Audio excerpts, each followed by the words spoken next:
Good morning, everyone. This is Group 12 of Computer Science 4337, and we are going to talk about stellar object classification by using machine learning. Our research project is focusing on classifying the spectral objects into the specific main sequence spectral classes. For that, we are going to use a mixture of film images provided by Hubble and James Webb Telescope, and also we are going to use artificially simulated images of stellar objects using convolutional neural networks.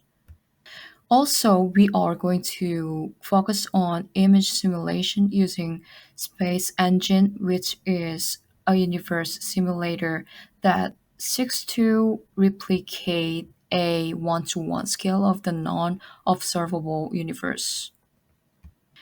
The model will be trained using specific values of each pixel as well as methods to attempt to get relative magnitudes and temperature. Lastly, we are going to focus on classifying stellar objects to their specific classes. Stars are often identified based on their spectra in astronomy. A star's spectrum is revealed as its temperature, luminosity, and chemical composition. To identify star spectral type with its absolute magnitude, which is the magnitude of a star at a distance of 10 parsecs from Earth, we present a supervised machine learning method.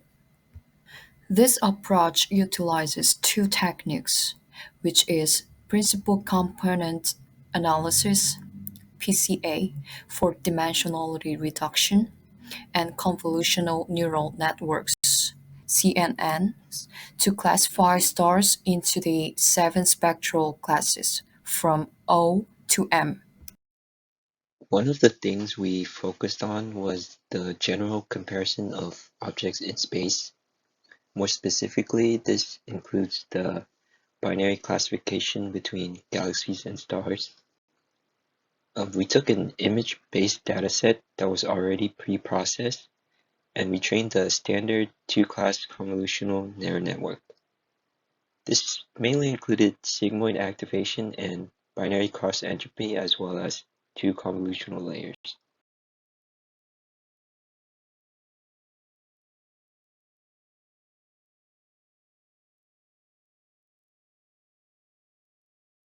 And this is the neural network that we used to test the previous problem. We get an accuracy of about 80%, reaching 90% at the last epoch. And this is with a large data set taken from Kaggle. These are real images, and they're taken by a 1.3-meter telescope.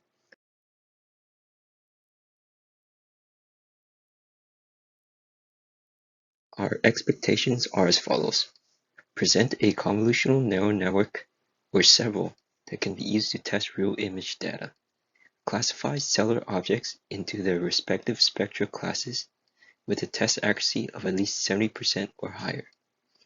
This accounts for typical errors of within half or a whole spectral class, considering that spectral classes close to each other share many similarities, especially in the F through G range.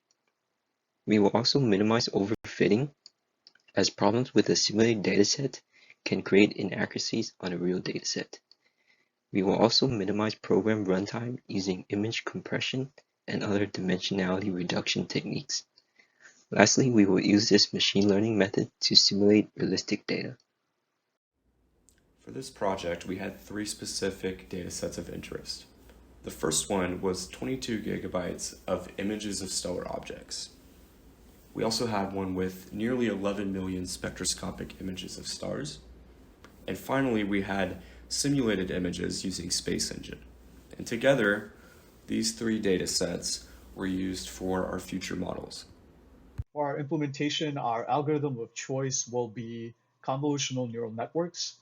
We believe CNNs to be the best choice for our dataset due to the spatial dependency of an image-based dataset.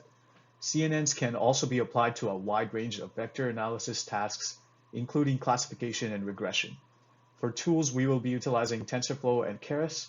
We will potentially be optimizing and hypertuning using techniques such as atom optimizer and dropout regularization.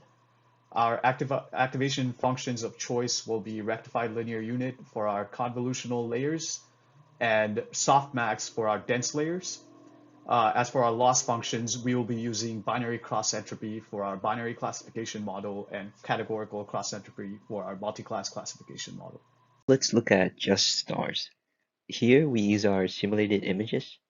These are very limited right now, so we at least want to see if the neural network can do binary classification with only two classes, F and G class. F and G stars are very similar and they appear close together on the spectral chart.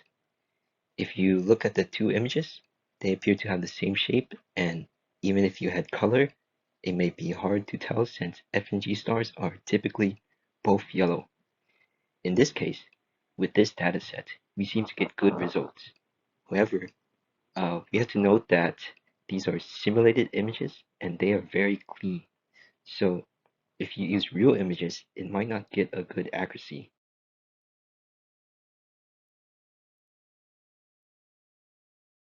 Finally, we present the multi-class classification models.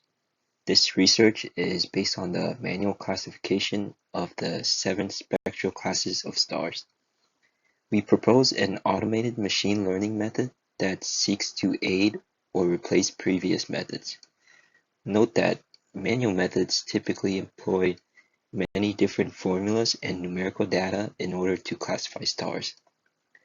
For our first CNN model, we seek to take advantage of just the CNN's ability for spatial recognition. More specifically, the difference in the shape of the light refraction as the stars are similar in shape. We trained a standard CNN similar to the one we use on previous binary classification, but this time with softmax activation and categorical cross entropy. We get a test accuracy of about 36%, but given that the simulated dataset is limited and we did not use any other methods, then this accuracy falls within expectations. Also, there's room for significant improvement. As seen before, feeding our dataset through a standard CNN returns suboptimal accuracy, so we decided to improve upon it by adding several features.